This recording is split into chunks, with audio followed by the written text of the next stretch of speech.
Aduh, duh, sepertinya ada yang membutuhkan pertolongan nih. Lontong, tolong.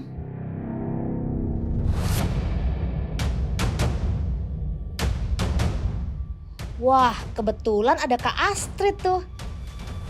Loh, kok malah bawa jaring sih?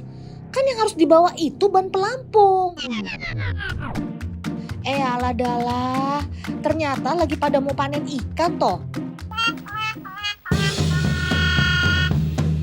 Kalau dilihat-lihat, bentuk kerambanya unik banget ya teman. Kira-kira isinya ikan apa ya? Dolpino jadi penasaran nih.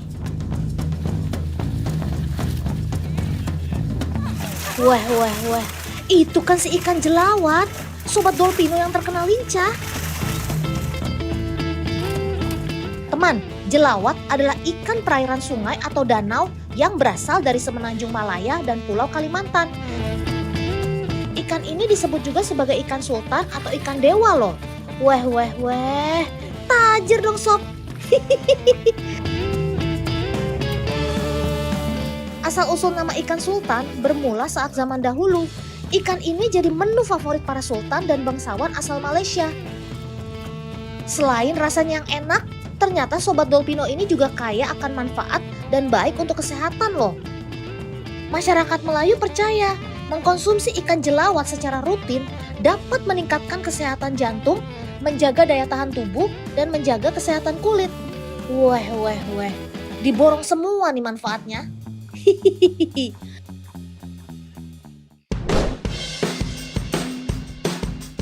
Teman, banyak yang bilang kalau ikan ini sulit untuk dibudidaya karena memiliki habitat di aliran sungai yang deras. Ditambah, ikan ini terbilang memiliki pertumbuhan yang lambat sehingga banyak yang lebih memilih jenis ikan lain untuk dibudidaya. Namun karena permintaan di Riau yang cukup tinggi, alhasil banyak orang yang mulai mencoba untuk membudidayakan ikan arus deras ini teman. Oh iya, bibit-bibit si jelawat ini langsung diterbangkan dari Kalimantan loh. Weh, jauh juga ya. Oh iya, ikan jelawat merupakan salah satu ikan yang membutuhkan banyak sekali oksigen loh. Sehingga dalam satu kolam, populasi bibitnya harus disesuaikan. Pokoknya nggak boleh desek-desekan kayak di angkot.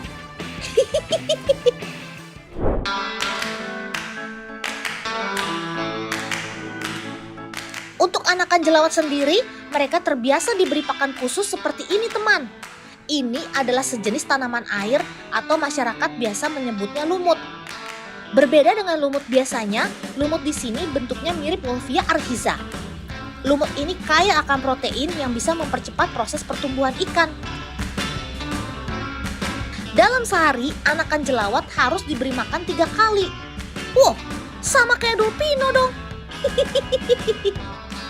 Biasanya para pemilik kolam akan memberikan pakan tambahan berupa pelet supaya nafsu makannya tetap terjaga.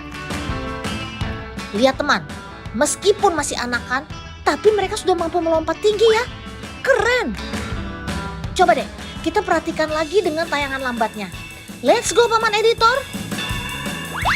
Dengan menggunakan kekuatan ekornya, sobat Dolpino ini bisa dengan mudah mendorong badannya hingga keluar dari air. Ini dia yang dinamakan kecil-kecil cabai rawit.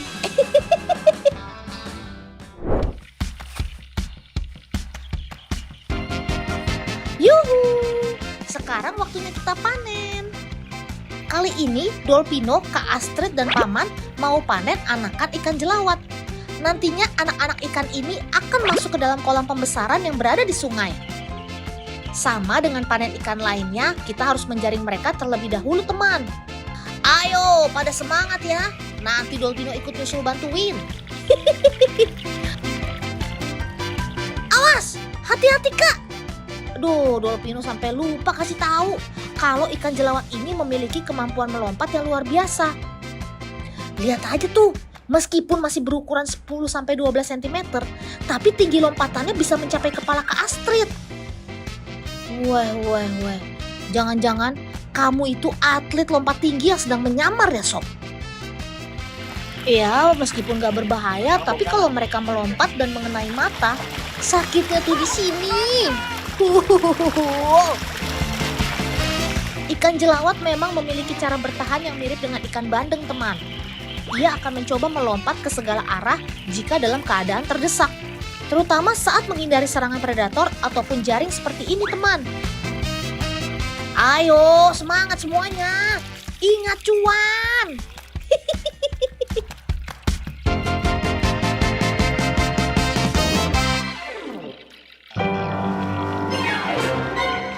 Loh. Dolpino seperti melihat sesuatu loh. Kalian ada yang lihat gak sih? Oh alah, ternyata kalian toh. Ngapain sih pada diam di situ? Nunggu THR ya? Kan masih lama. Hihihi. Dolpino tahu nih, pasti kalian nunggu hasil panen ini kan? Secara ikan jelawat suka melompat ke arah yang tak terduga sampai keluar kolam. Tuh kan, apa Dolpino bilang? Ikan yang keluar dari kolam langsung jadi rebutan tuh. Wah.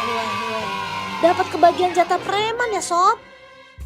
Teman, saat panen ikan, kawanan kucing di sini dibiarkan begitu saja loh sama pemilik kolam. Karena para pemilik kolam terbiasa membagi sedikit hasil panennya untuk kucing liar yang ada di sekitar. Katanya sih sebagai tanda terima kasih karena sudah ikut menjaga kolam dari serangan predator. Ya malum saja teman, namanya juga di ruang terbuka. Pasti ada aja tuh hewan yang mencoba masuk untuk memangsa anakan jelawat ini. Weh.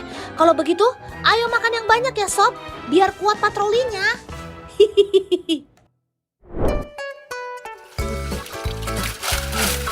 Ngomongin soal duri pada ikan jelawat, kebanyakan duri yang ada adalah duri halus teman.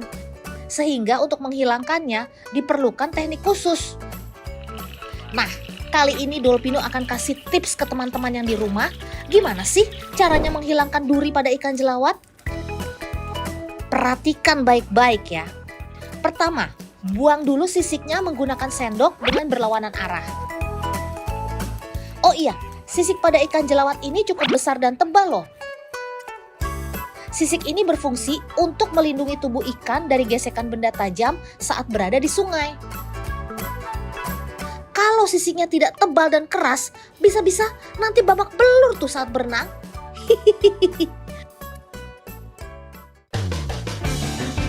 Setelah sisiknya bersih, baru deh kita buang isi perutnya. Next, kita iris-iris tipis daging ikannya seperti ini ya. Hal ini dilakukan agar duri halus yang ada pada ikan jelawat bisa terpotong-potong menjadi bagian kecil. Jadi saat dimasak nanti, duri ini akan melembut sehingga lebih mudah untuk dimakan.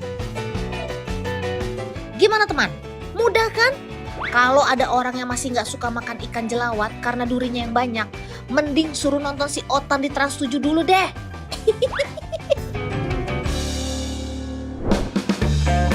Selain ikan jelawat, ada juga nih sobat Dolpino yang suka loncat-loncat saat dipanen.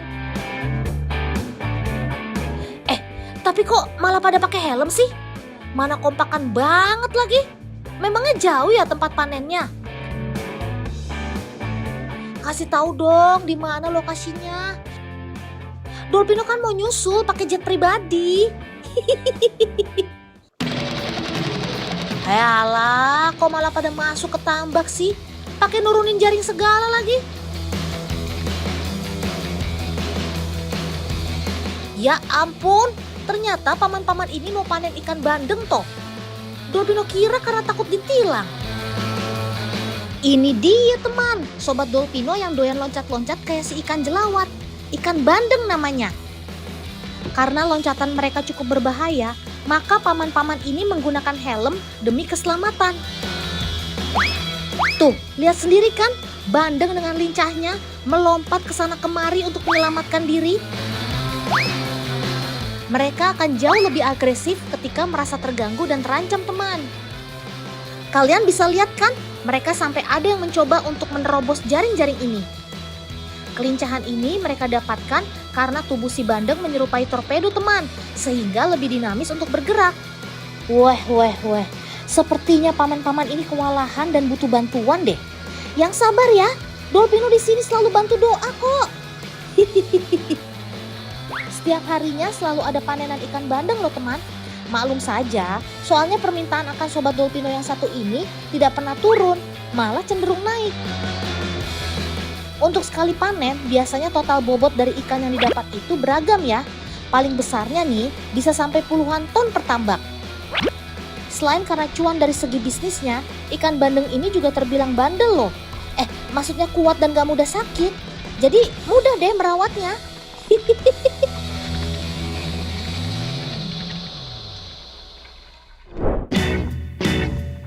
Teman, si ikan bandeng memang sedang naik pamor nih. Apalagi setelah banyak hasil penelitian yang menyatakan kalau kualitas nutrisi bandeng bisa menandingi ikan salmon. Makanya jangan heran kalau banyak negara tetangga seperti Malaysia dan Singapura mulai melirik ikan bandeng asal Indonesia ini untuk dijadikan ikan konsumsi di sana.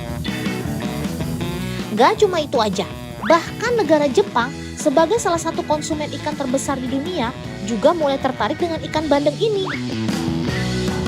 Weh, Sobat Dolpino ini sudah siap mendunia. Keren sob!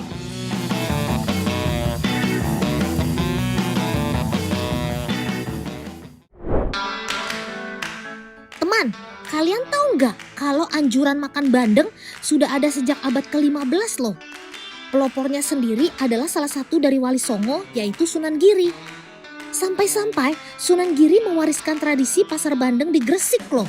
Weh, keren! Asal muasal tradisi ini dilakukan untuk membantu perekonomian masyarakat yang saat itu banyak membudidayakan ikan bandeng. Oh iya, tradisi ini rutin dilakukan setiap bulan Ramadan malam ke-27 hingga ke-29. Pada tradisi ini tidak hanya beragam kuliner ikan bandeng saja, tapi ada juga kontes dan lelang ikan bandeng terbesar. Dengar-dengar nih ya, satu ekornya bisa mencapai puluhan juta rupiah loh. Weh, duit semua tuh.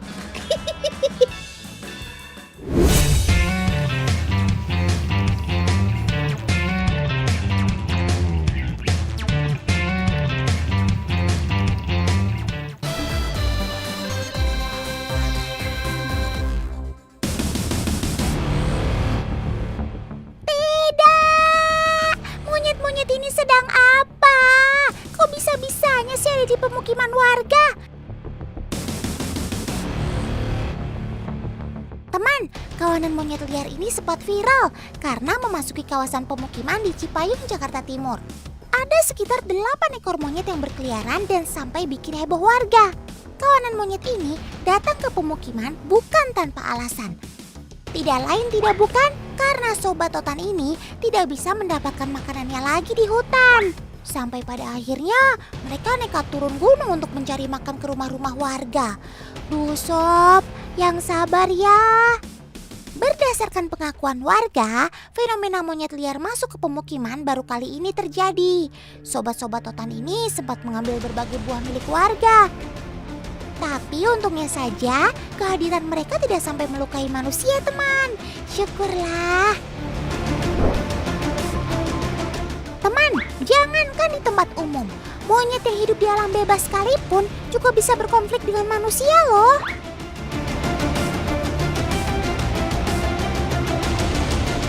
Semua karena semakin meluasnya permukiman manusia.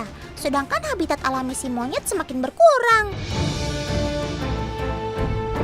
Saat koloni monyet ini kehabisan makanan di habitatnya, sudah pasti mereka akan mencari keluar hutan agar bisa terus bertahan hidup. Kemana lagi kalau bukan ke kebun warga?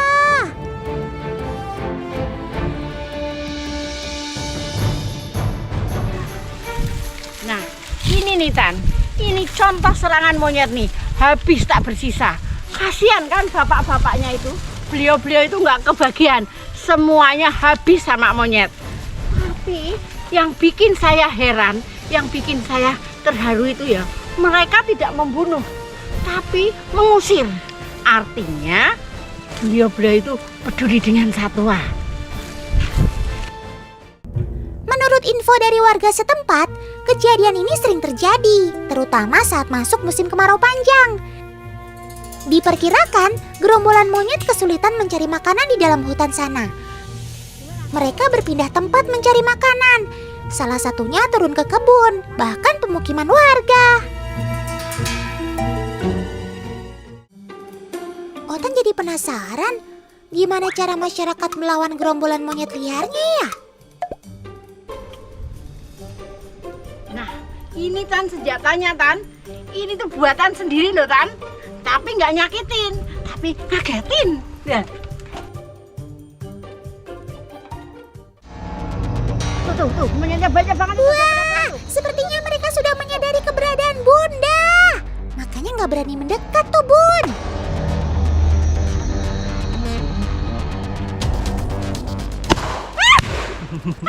Nih, padahal kita itu udah ngerti loh, udah siap kalau mau bunyi. Tapi kok ya masih kaget.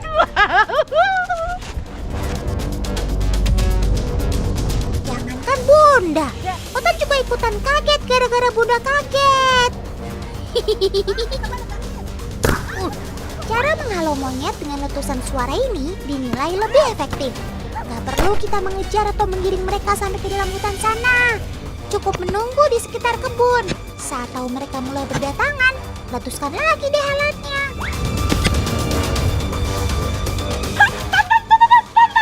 Pada lari semua tuh, pada kaget semuanya. Nah, warga di sini itu mengusir monyet sehari 2 kali.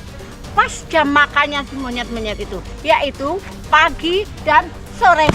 Sebenarnya, piye toh? Wong lagi ngomong sama si Otan, kok malah dikageti. Untung jantungnya kuat ini. Ada monyet. Dan pancen tuh. Cara ini adalah salah satu upaya yang masyarakat lakukan untuk melindungi kebun mereka dari serangan monyet. Konflik seperti ini memang sering terjadi, bahkan nggak bisa dihindari. Otan sangat kagum dengan apa yang dilakukan masyarakat wilayah Gunung Kidul ini. Kalau mengalami kerugian, bahkan bisa gagal panen akibat ulah gerombolan monyet, mereka tetap peduli dengan populasi monyet yang ada di hutan. Dengan tidak memburu, apalagi membunuhnya. Kermaks pokoknya.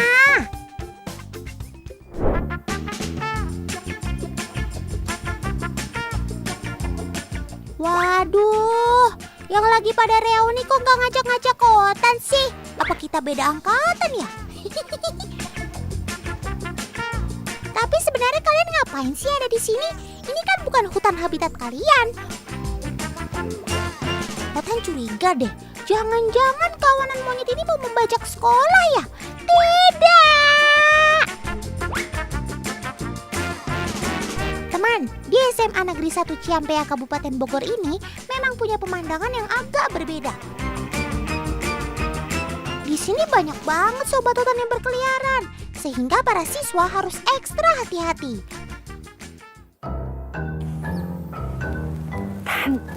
Pelan-pelan, Tan. Kita harus pelan-pelan. Karena mereka tuh monyet-monyet itu sangat waspada. Kalau ada orang, dia akan lari. Kita mau lihat tuh, mereka pada ngapain ya? Tuh, kayaknya pada makan sisa-sisa jajan anak-anak sekolah. Benar tuh kata Bunda. Di sini harus ekstra waspada. Bunda hati-hati juga ya. Tuh kan, baru saja Otan bilang. Sesama mereka saja pada usil. Malah ada yang sampai berantem. Ini tidak boleh dibiarkan. Tak hanya itu saja teman. Perilaku sobat Otan ini seperti sudah terbiasa dengan lingkungan sekolah. Salah satu perilakunya adalah minum dengan langsung membuka keran. Waduh, udah serasa di rumah sendiri ya kamu sob. Loh, ternyata mereka ada nggak cuma di lapangan saja teman, tapi di atap sekolah juga. Duh sob, nggak bahaya tah? Sobat Otan ini memang suka berlari-larian di atap sekolah teman, sehingga ada beberapa genteng yang rusak akibat ulahnya. Nah, kalau yang ini, aktivitas mereka yang juga kerap mengganggu sekolah teman, yaitu mengacak-acak tong sampah. Seringkali kondisi sekolah ditemukan kotor dengan sampah bertebaran di mana-mana. Kondisi seperti ini membuat lingkungan sekolah tidak sehat dan dikhawatirkan menjadi sarang penyakit. Tapi Otan jadi penasaran deh, kok mereka bisa ya masuk ke sekolah? Padahal kan dijaga oleh keamanan. Kita cari lokasi mereka masuk yuk.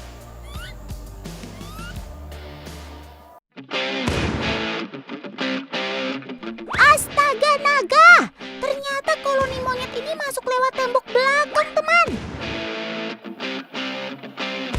Sobat Totan ini masuk dengan cara memanjat tembok yang cukup tinggi. Nggak habis fikri Otan sama kalian sob. Sebenarnya sejak puluhan tahun lalu, gerombolan monyet ini memang suka datang untuk mencari makan teman. Penyebabnya apalagi kalau bukan ketersediaan makanan yang sudah berkurang di alam. Setiap tahunnya diprediksi jumlah kawanan monyet yang datang semakin bertambah. Saat ini saja ada sekitar 50 ekor Sobat Totan yang sering hadir sebagai tamu tak diundang. Tapi menurut laporan, sampai saat ini belum ada peristiwa monyet yang menyerang siswa. Syukurlah. Teman, habitat asli dari kawanan monyet ini ada di Gunung Kapur, Ciampea, Kabupaten Bogor. Letak gunung ini memang dekat lokasinya dengan sekolah teman. Sehingga saat kekurangan makanan di alam, Sobat Totan ini akan mencari alternatif di sekitarnya. Teman, monyet ekor panjang yang ada di Gunung Kapur ini ada beberapa kelompok. Selain kelompok yang turun ke sekolah, ada juga yang turun ke sisi lain dari Gunung Kapur ini. Salah satunya di wilayah Batu Roti ini. OMG, kalian banyak juga ya di sini sob. Pada umumnya, mereka hidup berkoloni atau berkelompok. Dalam satu koloni monyet ekor panjang terdiri dari 20 hingga 50 ekor loh. Cukup deh buat bikin satu RT.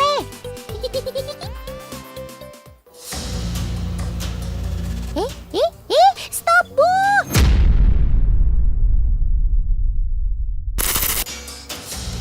Jangan kasih makan Sobat Totan ini. Lama-kelamaan mereka akan menjadi terbiasa untuk meminta makanan dan akan terus datang. Lebih parahnya, monyet-monyet ini juga akan ketergantungan sehingga tidak bisa bertahan hidup di alam. Jadi sebaiknya jangan memberi makan pada hewan liar ya teman. Lebih baik kita menjaga habitat mereka agar tidak rusak. Cakep!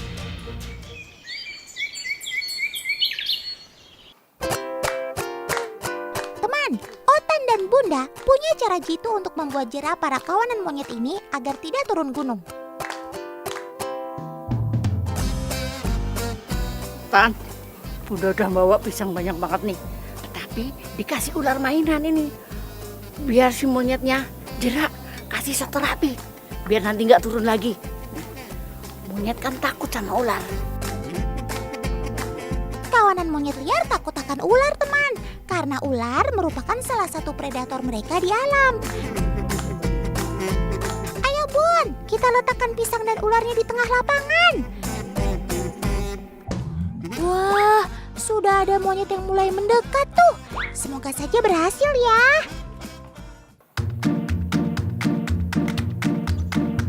Loh, kok nggak ada takut-takutnya sih kamu sob? Yang ada malah semakin mendekat. Aduh. Biasanya kalau salah satu ekor monyet sudah berani mendekat, yang lain pasti akan ikut. Tuh, benar saja kan? Lama-lama malah jadi tambah rame nih. Gagal deh misi kita kali ini, Bun.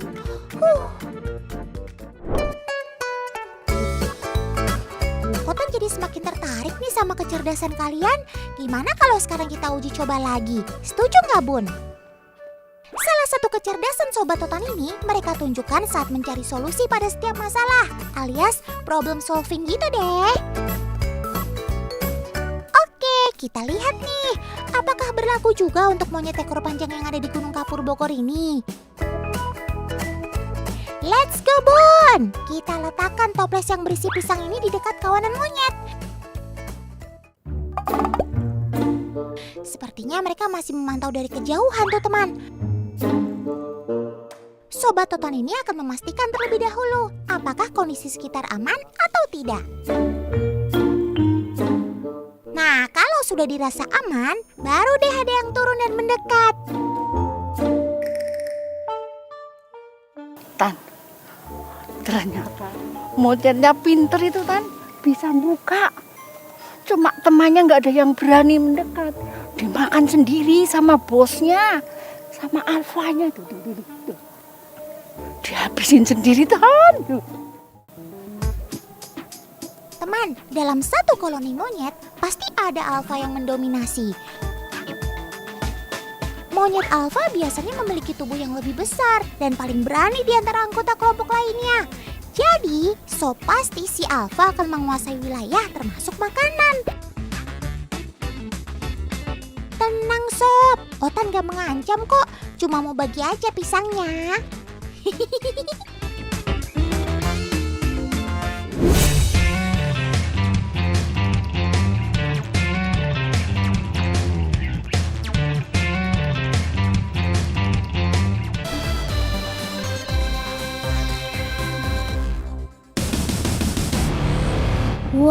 Wah, apa yang sedang terjadi?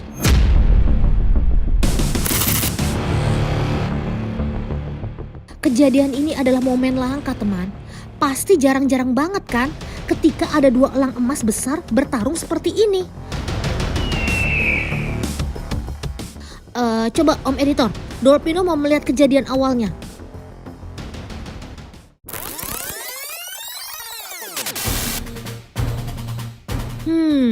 Jadi si elang yang tadi rupanya lagi anteng makan, teman. Kayaknya dia baru saja berhasil mendapatkan mangsa buruannya deh. Weh, makanannya gak tanggung-tanggung. Kalau dilihat-lihat, yang jadi menu makan siangnya itu kan rubah merah. Di pegunungan salju begini, rubah merah memang sering muncul untuk berburu mangsa di siang hari, teman. Namun malang, niatnya berburu malah jadi mangsa. Begitulah hukum alam di rimba. Yang kuatlah yang bisa duduk di puncak rantai makanan. Dengan begini, elang emas jelas terbukti ya kalau dia punya kekuatan dan kemampuan lebih untuk mengalahkan si rubah. Aduh, ya jelas lah. Pertama, elang ini adalah salah satu yang tercepat di udara. Dia mampu terbang dengan kecepatan 320 km per jam. Kedua, ukuran tubuh si elang emas ini betul-betul besar. Tingginya hampir semeter. Kalau membentang sayapnya lebih dari 2 meter. Dan bobotnya bisa 6 kg. Dan ketiga, dia punya cakar kuat dan kuku yang tajam. Coba bayangkan, ketabrak barbel 5 kilo dengan kecepatan 320 km per jam. Pantas aja burung pemangsa ini bisa melumpuhkan si rubah dengan serangan udaranya. Lowe, ini burung-burung kecil, gak ada takut-takutnya. Itu si elang bisa mengalahkan rubah loh. Kalian kok malah mendekat? Mereka ini adalah kawanan burung kucica, teman, yang tinggal di sekitar sini. Tahu ada makan-makan, jadi datang ngerubung deh. Ya, si burung kucica ini adalah burung pemaksa juga, teman. Mereka biasa makan hewan-hewan kecil. Namun karena salju lagi menumpuk begini, pasti mereka lagi lapar-laparnya nih. Sejatinya burung kucica itu berkerabat dengan gagak, teman. Makanya mereka cerdas dan mampu bekerja sama untuk mengganggu si elang menjauh dari makanannya. Nah kan, si elang terusik. Bisa kesel juga dia. Saking keselnya, si elang sampai membuka sayapnya tuh. Terus mengejar si kucica. Kabur sob. Di alam, burung kucica memang terkenal berani. Bahkan sering berinteraksi dengan hewan-hewan raksasa loh. Jadi gak heran kalau dia mendekat sampai nebeng ikut makan elangnya begini. Elang emas juga memiliki paruh tajam dan kuat yang mampu mencabik daging dengan mudah, teman. Dia membutuhkan sedikitnya 250 gram daging sehari. Wah, sebetulnya seekor rubah tadi bisa untuk makan banyak hewan ya. Kok kamu kelihatan waspada gitu, Sob? Kamu lihat apa? Wadidaw, rupanya ini yang jadi alasan perkelahian dua elang emas besar tersebut. Ya, di musim dingin seperti ini memang susah sekali mencari makanan, teman. Makanya ketika ada makanan, udah pasti memancing siapapun untuk datang merebut. Termasuk si elang muda ini. Namun si elang pertama rupanya tidak mau begitu saja menyerahkan makanannya ke sang penantang, meskipun masih ada banyak daging tersisa. Tapi begitulah hukum yang berlaku di dunia elang, teman.